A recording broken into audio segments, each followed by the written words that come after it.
Bien, pues efectivamente se ha hablado mucho en el talento de las competencias, de las cualidades, como un lenguaje propio del talento, y últimamente se habla mucho de virtudes, o por lo menos detectamos que hay unos elementos diferenciales del ser humano, como pueden ser la generosidad, o pueden ser la propia humildad, o puede ser el perdón, o puede ser saborear las cosas que te ofrece la vida con una cierta perspectiva y serenidad, que son realmente importantes, que son elementos que pertenecen al mismo campo semántico que el talento, que pertenecen al mismo campo semántico que los valores.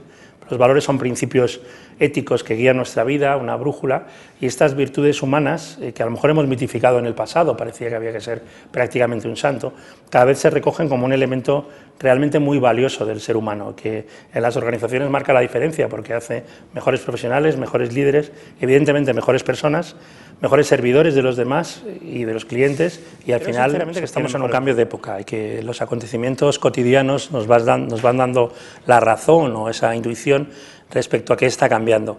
Podemos definir esta nueva época, el talentismo, tal como lo llamamos cada vez más personas, como una nueva era en la que el talento es más escaso y más valioso que el capital.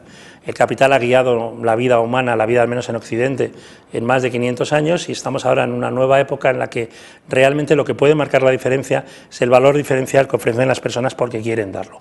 De manera que una empresa puede expandirse o no, no en función de la financiación, que es evidentemente una condición necesaria, sino sobre todo disponer de buenos profesionales que realmente la hagan crecer.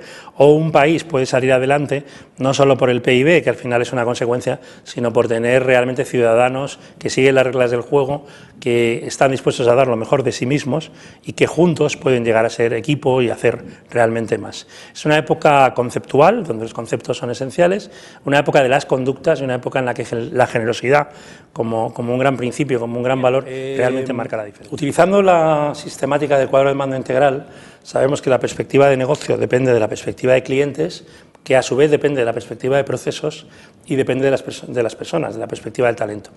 ¿Qué ocurre con un jefe tóxico? Que es una persona que es tóxico porque aumenta la presión arterial, enfada, digamos, molesta a la gente, hace que las personas no den lo mejor de sí mismas, por lo tanto no aprovechen su talento, y el impacto que tiene en esa perspectiva de talento individual y de talento colectivo a través de un clima poco agradable, de poco rendimiento, lo que produce en la práctica son procesos menos eficientes, hay que utilizar más recursos para conseguir lo mismo, y menos innovadores, no se renuevan porque las personas no quieren, no están dispuestas a dar lo mejor de sí mismas ante esta toxicidad.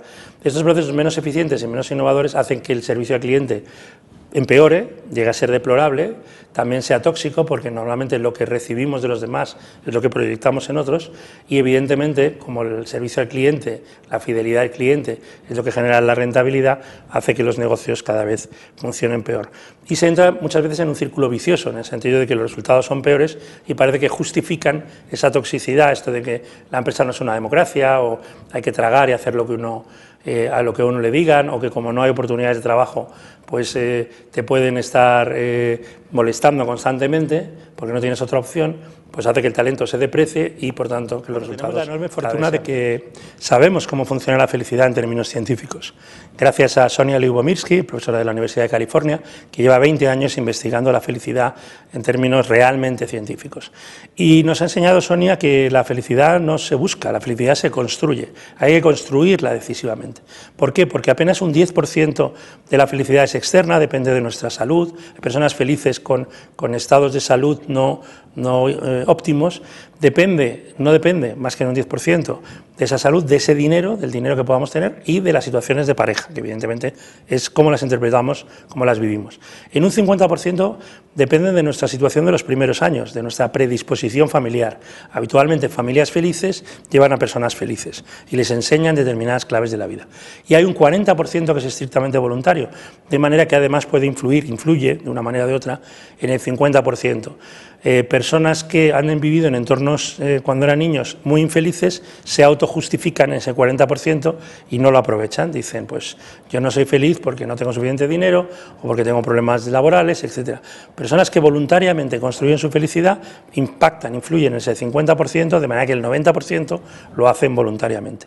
Esto es una llamada a la responsabilidad, no es fácil construir la felicidad, pero sabemos que no nos queda otra, nadie la va a dar por nosotros. Hay personas que pueden tener mucho éxito económico, profesional, y sin embargo vemos que no lo son, son, hay personas que a lo mejor no están dadas a ese éxito, tal como muchos lo definimos, pero realmente que son personas con lo que tienen y con lo que viven, y sobre todo con la gente que comparte el talento, más valor le damos al lenguaje. El lenguaje configura nuestro modo de pensar, es el punto de partida de nuestro pensamiento, de nuestro sentimiento y finalmente de nuestras acciones. Un par de ejemplos. Hoy se ha hablado de fidelización, es importante hablar de fidelización.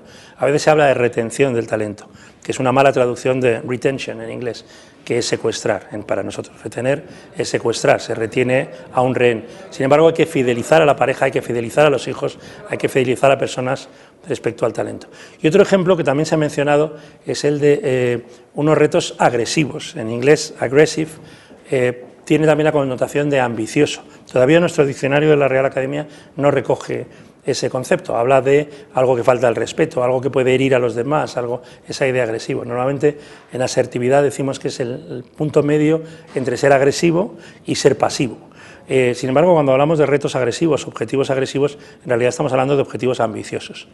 No ocurre nada por utilizar la palabra agresivo, siempre que la expliquemos bien, para que no parezca que un objetivo ambicioso es un objetivo que pueda agredir al talento humano. Necesitamos objetivos fluidos, en el sentido de un reto realmente ambicioso, pero que permita, desde el placer, desde el disfrute, que las personas puedan darlo. Que toda organización, sea pequeña o grande, comparta cuál es su idea de talento.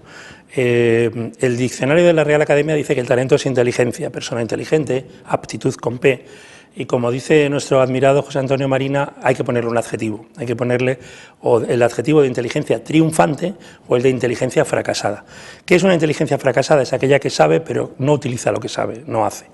¿Qué es una inteligencia triunfante? Apoyar en comportamientos los conocimientos. Por eso ya decía San Ignacio de Loyola, saber sin hacer no es saber.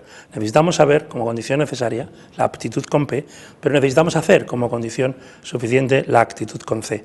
Y por eso el comportamiento, el talento en su conjunto, es capacidad, aptitud y actitud, es compromiso, la energía que le ponemos al proyecto, y se aprovecha en contextos ganadores, en contextos donde hay una cultura determinada, donde hay un clima de alto rendimiento, donde realmente hay cooperación y donde a las personas les compensa estar allí, les compensa poner toda la carne en el asador, utilizar su máximo compromiso para realmente conseguir lo mejor.